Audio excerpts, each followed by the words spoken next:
I'm Colin Northmore, the principal of the Evolve Online School, and today we're going to be talking about what matrics can do during their first holiday to make sure that they are continuing to be ready and preparing themselves for their end of year exams. We really look forward to our April holiday because we've had a tough first term. It's been very busy, been working hard. Hopefully you've been getting all your work in on time. You may feel a little bit extra stressed. I do really recommend you to go and listen to our first podcast on this topic because you can follow that advice to try and deal with some of those issues. But today I particularly want to talk about the types of actions you can take, concrete actions you can take in the next 3 or 4 weeks while you're on holiday so that you stay in the flow, you stay mentally alert, and you still get some sort of a break and rest as you go along.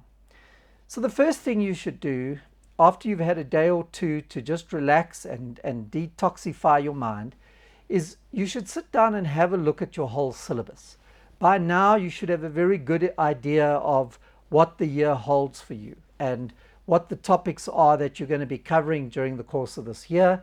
If you are confused about any of those things, if you're not sure, you can pop a message off to your teacher just to ask for some clarity on that, and they will get round to answering it to you. I know they're also on holiday, but our teachers do work during the holidays and make sure that our matrics particularly are not feeling anxious or not getting stuff done. Once you've got the feedback from your teachers, the next step is to take all that information and create a mind map for yourself.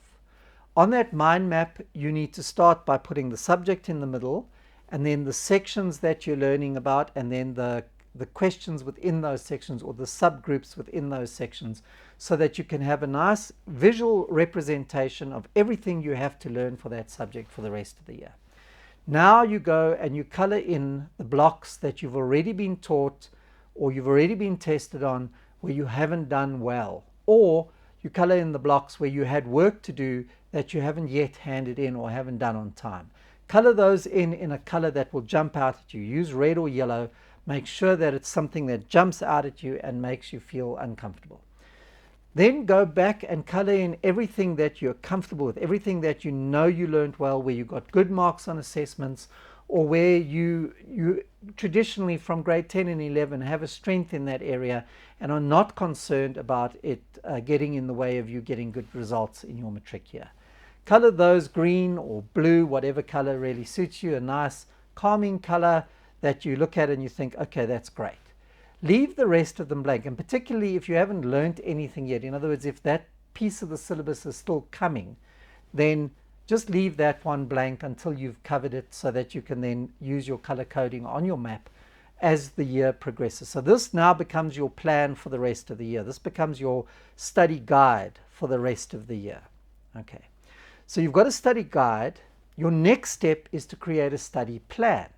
So now you go and you have a look at all those red blocks or yellow blocks and you say, right, which of the work that I've colored in is going to need me to go back and watch the lesson, the recorded lesson that my teacher did?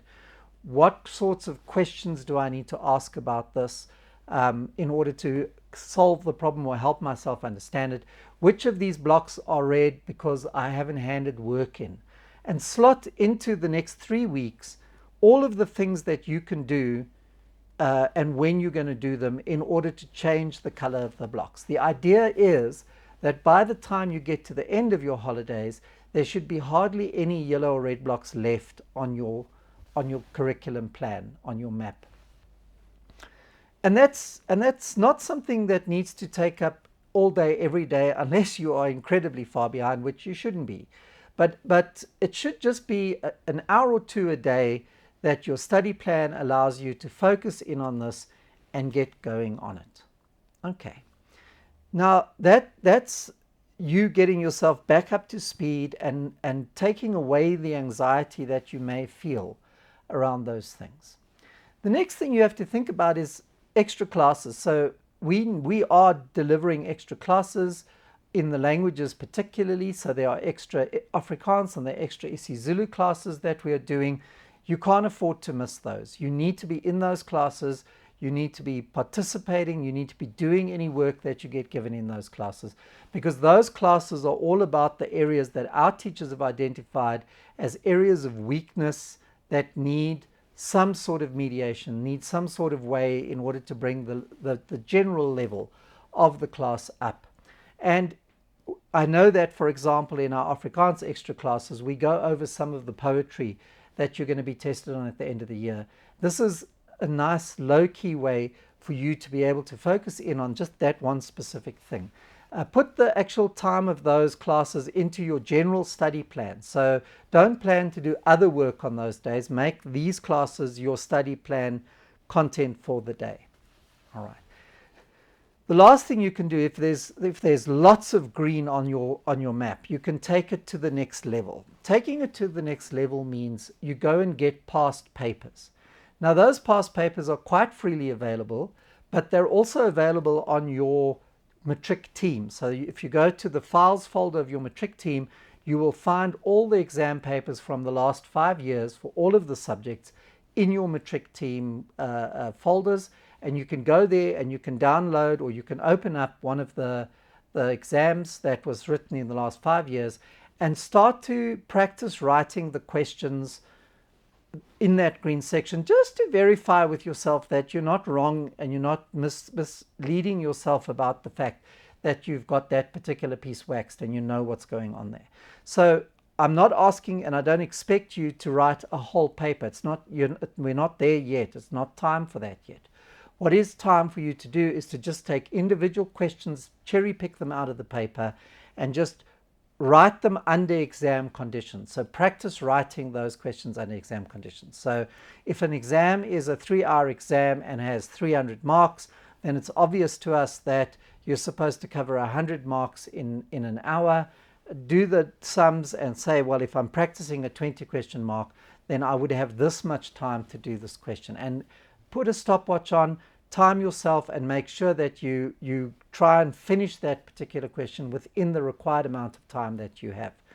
One of the big mistakes that matrics make when they write their matric exam is they spend too long on things that are not going to give them a lot of marks. So if you're writing an answer to a question and it's worth 10 marks, and the timing says you shouldn't be spending more than 5 minutes writing that particular thing, but you really like it and you know it well and you want to impress, you're going to go and you're going to spend 20 minutes writing that, but you can't get more than 10 points for it no matter how good you are. So rather spend more time on the things that have more points, as it were, or make sure that you don't waste time by writing enough to get 9 out of 10 and then spending the same amount of time to get the extra point. It doesn't make any sense. We will talk a lot more about this in our podcast, where we look at exam strategies and how you can actually have a script to follow when you walk into the exam to write it. So, extra classes, attend them. It's important.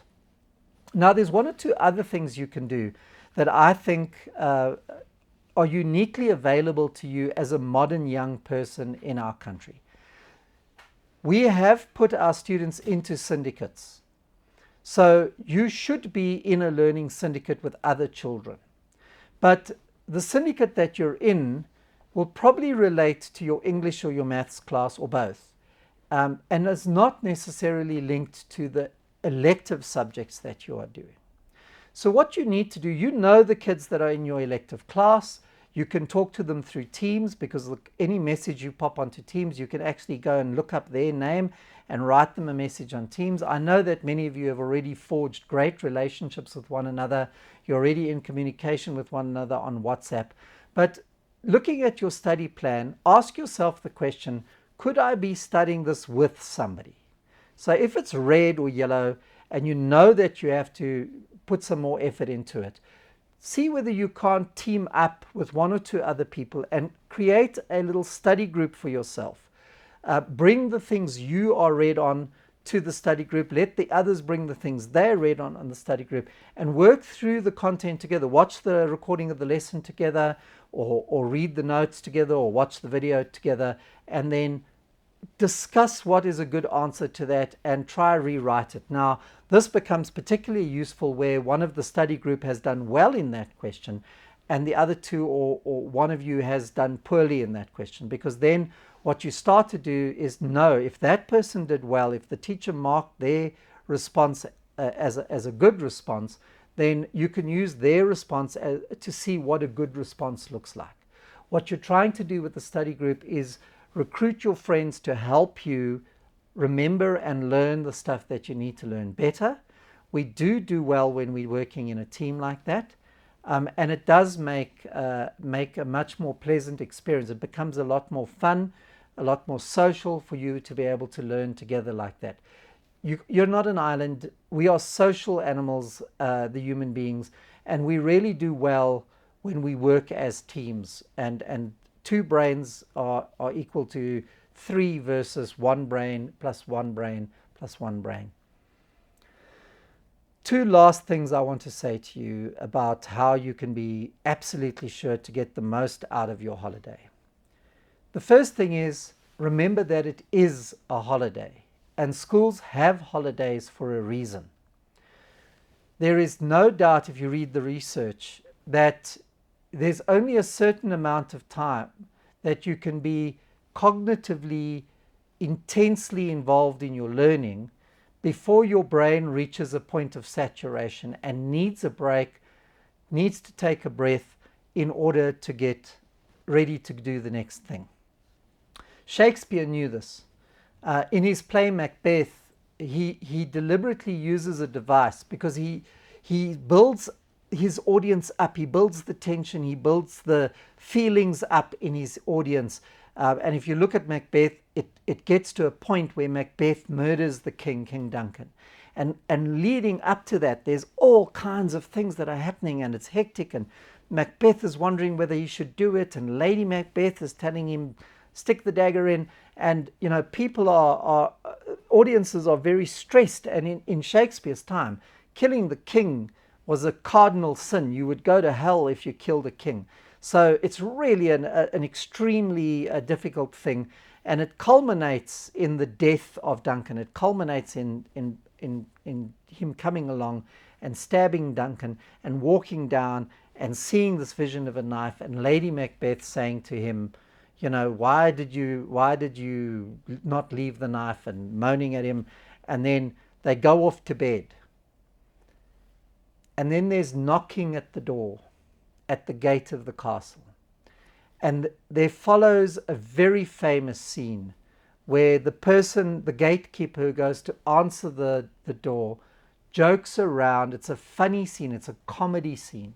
And the audience of Shakespeare would have laughed at that point. What Shakespeare does, and what a lot of horror films that you like watching, like Scream or whatever, does, is they bring you up to a point and then they let you relax. And the reason they let you relax is so that they can bring you to a higher point later. Okay, you're terrified at the end of the first sort of piece of the film, and then there's some comic relief. If I'm thinking about Scream, you have the person saying what the rules are and that you never should go into the garage alone, and you know, all that sort of thing. So we laugh at that point, and by laughing, our bodies relax, which means that our bodies are ready to be pushed to an even higher level of tension. Now you need to apply the Macbeth approach to your studying, which is why it's important for you to get some rest. You need to get your body down so that you can take it to a higher level. Do something fun. Make sure that you spend some time with your family. Go watch a movie. Go to the mall and have a lunch or an outing with your friends. In moderation. Do it in moderation, but take breaks in the next few weeks. Make sure that you are getting some downtime. The last thing I want to say is you need to use your technology. You have a lot of technology at your disposal. You have a lot of apps that you use. I know that you're using AdviLearn, for example, for your maths and science and your maths literacy. Use those online resources and try and use them so that they make the learning fun. Find an app that will make the learning fun. You know, go and do a little game where you have to blow up cars by getting the formulas right or something like that. Stay motivated. Remember to set realistic goals about what you're going to get through. When you look at that map of yours, you may not be able to change the color of everything on that map from red to green, but you can change some of it.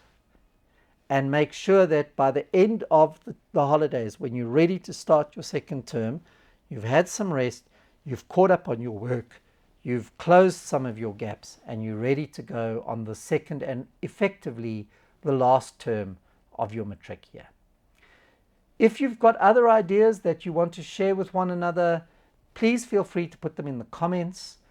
Parents, if you're listening to this podcast and you've come up with some interesting ideas to motivate your child or support your child, put them in the comments below. Share your ideas with all of us. We're very happy to hear from you. We'd love to hear from you. Also, in the comments below, you will find the link to the first podcast that we did. So go ahead and click on that and listen to it while you're driving to the beach. Have a wonderful, wonderful break, Matrix, and make sure that you're ready for your second term.